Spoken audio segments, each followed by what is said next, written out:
ṣẹ́rí lọ́wọ́lọ́wọ́ yìí bàbá Ìjẹ̀ṣà nílò àdúrà bàbá Ìjẹ̀ṣà ó nílò àdúrà ó dẹ̀ ní láti jáde sọ̀rọ̀ rẹ̀ kí ló fà á tí mo fi sọ bẹ́ẹ̀ ni wípé bàbá Ìjẹ̀ṣà release fídíò kan ní wíìkì yìí fún baby shower ìyàwó ẹ̀ lady ṣe Domilia àbí kí lorúkọ ẹ̀ CEO Domilia àbí kankan lady fashion designer yẹn ìmùlẹ̀ Mercy Aigbe ní lady yẹn because Mercy Aigbe gan wá sí baby shower yẹn so ṣùgbọ́n gbà tí bàbá Ìjẹ̀ṣà wá release fọ́nrán yẹn ó ṣe àwo fáwọn méjèèjì nígbà tí lady yẹn lóyún tó dẹ̀ announce fún wa wípé lady yẹn ti bímọ bàbá Ìjẹ̀ṣà sọ́nà wípé ó ti bímọ ó ṣe àwo ó wá release àwo baby shower yẹn ó release ẹ̀ jáde láti then ó dẹ̀ announce wípé kábà ń yọ wípé ìyàwó òun ti bímọ now làwọn èèyàn bá bẹ̀rẹ̀ sí jáde wọ́n bẹ̀rẹ̀ sí bú wọ́n sọ̀rọ̀ àlùfànṣá sí wọ́n bú lady yẹn wípé ṣé kìí ṣe wípé ìgbà tí lady yẹn lọ kí bàbá Ìjẹ̀ṣà ní ọgbà ẹ̀wọ̀n ní lady yẹn bá sùn wípé because by calculation November 14 ni bàbá Ìjẹ̀ṣà jáde ní ọgbà ẹ̀wọ̀n tábàdẹ̀wò November 14 dé sí ìsìn ó jẹ́ 8 months pé definitely wọ́n bára wọn sùn ní ọgbà ẹ̀wọ̀n nìyẹn kódà mo wo kan nínú àwọn bàbá wa Daddy Freeze táwọn tẹ̀ ń bàbá Ìjẹ̀ṣà pa wípé bàbá Ìjẹ̀ṣà ó ní kíní bluetooth táwọn yẹn tẹ̀ ń sọ pé ṣé ó polite kí bàbá Ìjẹ̀ṣà tún máa ní àjọṣepọ̀ pẹ̀lú obìnrin lọ́gbà ẹ̀wọ̀n tó yẹ pé àjọṣepọ̀ náà ló gbé dé ọgbà ẹ̀wọ̀n pé definitely pé àfi ṣe lọ́rọ̀ ẹ̀gbá kan òkè báyìí sí sọ̀rọ̀ yẹn pé ẹni bá ti bàbá Ìjẹ̀ṣà kó sá o ó dà pé kíní yẹn ó kúndùn ẹni o pé èèyàn tó tún lè máa bá àwọn èèyàn sùn lọ́gbà ẹ̀wọ̀n tó tún lè máa bá ìyàwó sùn lọ́gbà ẹ̀wọ̀n pé because by calculation bá yẹ pé after àgbà tó jáde tán ni ó ṣẹ̀ṣẹ̀ bá ìyàwó yẹn sùn kò tí yẹ kí ìyàwó yẹn kó ti bímọ by now pé gbogbo alámọ̀ pé oṣù mẹ́sàn-án ni ọmọ máa ń lò ní aláboyún ó kàlù sábẹ̀ sọ̀tẹ̀ but mo wá rí i pé nǹkan táwọn èèyàn ń sọ bàbá Ìjẹ̀ṣà yẹn ó mú ìkórìíra dání kódà látọ̀dọ̀ àwọn colleagues ẹ̀ ọkẹ́ sọ pé látọ̀dọ̀ àwọn senior colleagues mi torí I'm also part of them by profession so àwọn nǹkan wà jẹ́ pé mò ń gbọ́ lẹ́nu àwọn ọ̀gá wa sí bàbá Ìjẹ̀ṣà tí mo rí pé ìkórìíra wà ń bẹ̀ kí lẹ̀ ṣe máa ń yí gangan ṣé ẹ fẹ́ lé bàbá Ìjẹ̀ṣà kúrò ní àwùjọ wa ni ṣé tí bàbá Ìjẹ̀ṣà jẹ́ àkọ́kọ́ ni tó fi tí ìkórìíra yẹn fún pọ̀ tó bẹ́ẹ̀ ṣùgbọ́n èmi ò fẹ́ pẹ̀lú ọ̀bọ̀ Cháwùrà mo bẹ̀rẹ̀ sí ṣèwádìí mi mo ṣèwádìí mi dáadáa mo later discover wípé bàbá Ìjẹ̀ṣà ti jáde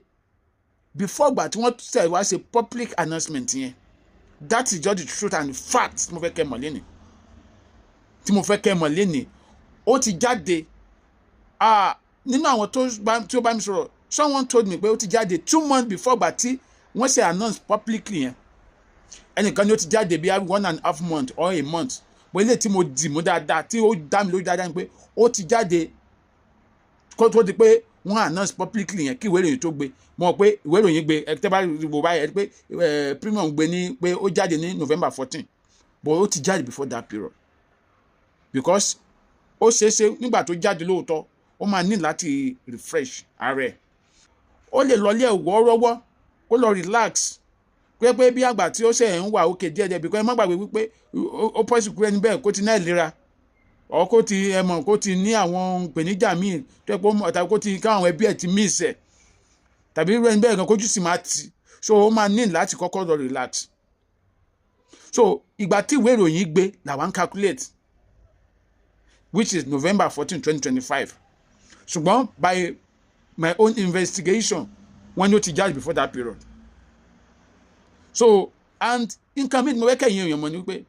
lady yìí bóyá pé àwọn èèyàn ń bu kì í ṣòpònú o Ọlọ́run dídì ràn lady yẹn mo mọ̀ pé inú tó ń bí ẹ̀yìn kan nìyẹn wípé báwo lọ́lọ́run tó ṣe fẹ́ràn bàbá Ìjẹ̀ṣà Bello tó taari irú èèyàn gidi bí eléyìí sí because ẹni tó wà mọ́ lady yìí award winning fashion designer ni millionaire ni tọ́lọ́run dẹ́ gbà fún ọmọ Èkìtì state ni Ọlọ́run gbà fún tẹ́ntẹ́n ó ní owó ó ní owó ju ọ̀pọ̀lọpọ̀ iye tẹ́ ń bọ́ bàbá Ìjẹ̀ṣà lọ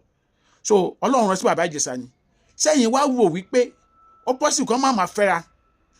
kátẹ̀ ní ọgbà ẹ̀wọ̀n ni ẹ̀ ti bára wọn sùn sẹ́wọ́n rò pé lẹ́yìn àwa jẹ́ òtún bẹ́yẹn àwa lọ kíyàn lọ́gbà ẹ̀wọ̀n ni àwa ní kó gbé ìdíwá so wọ́n ti ń fẹ́ra kí bàbá Ìjẹ̀ṣà tó lọ that is just the truth nínú ìwádìí tèmi ṣe wọ́n ti ń fẹ́ra kí bàbá Ìjẹ̀ṣà tó lọ immediately bàbá Ìjẹ̀ṣà dẹ̀dẹ̀ normally náà lọ́kọláya ni wọ́n so kò jẹ́ tuntun tó bá ní kó gbé ó yá jẹ́ ká sunrun àbí ṣé ẹ fẹ́ kó wá gbàṣẹ lọ́wọ́ yín ni so kí ni ìṣòro wa kí ni ẹ̀gbọ́n ìfi ṣe yín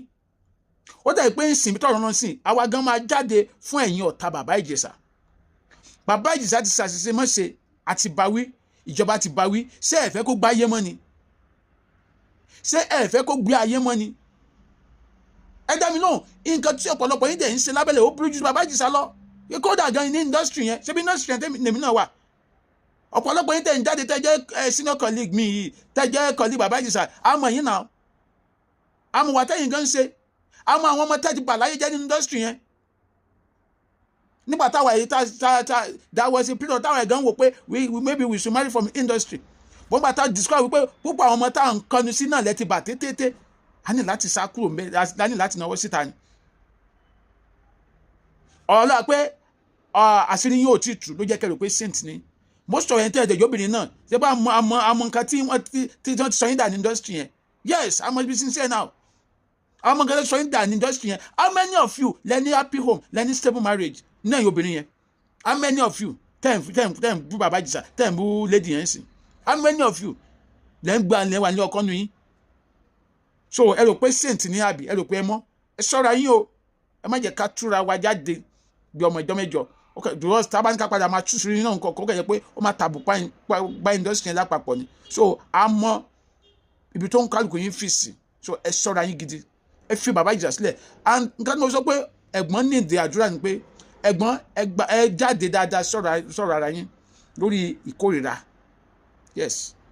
Ẹ gbàdúrà dáadáa, ẹ jáde sọ̀rọ̀ ara yín lórí ìkórìíra yẹn ti pọ̀ jù. Ẹ gbàdúrà, ẹ rìn dáadáa lórí ọ̀rọ̀ ìkórìíra. So bó ṣe jẹ́ nìyẹn ẹ̀yin dáàdì mi, ẹ̀yin mọ́mì mi ní kí n fún yín ní information yẹn ni. Àbá bàbá Ìjẹ̀ṣà yọ̀ wípé wọ́n kú oríire. This is Adomade. Bye for now. Ade Omade, advocates for the masses.